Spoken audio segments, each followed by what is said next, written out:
Mga LGU sa rehiyong Bicol suportado ang pagsulong ng Freedom of Association. Para sa detalye ng balita sa linya, Mega Patrol number 16, James Olikino. Bicol Network News Report!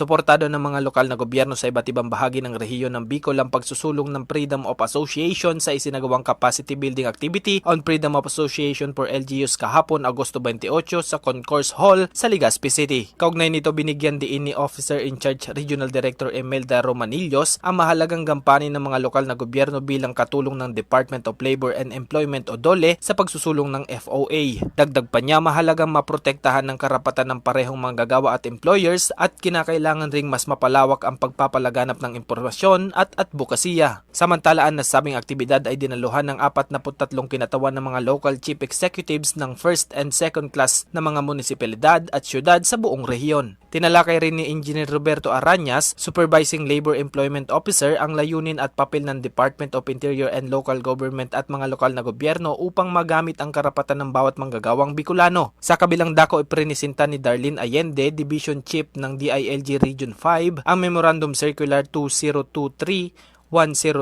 EO23 Series of 2023 na nagpapatibay at pumuprotekta sa Freedom of Association at karapatan upang mapabuti ang mga manggagawa. Samantala inilatag rin sa nasabing aktibidad ng iba't ibang programa ng DOLE katulad ng Registration Program, Obligations of Labor Organization, Workers Organization and Development Program, Adjustment Measure Program at ang DOLE Integrated Livelihood Program. Para sa Bicol Network News, ito si Mega Patrol numero 16, James Olikino, tatak tunay na serbisyo.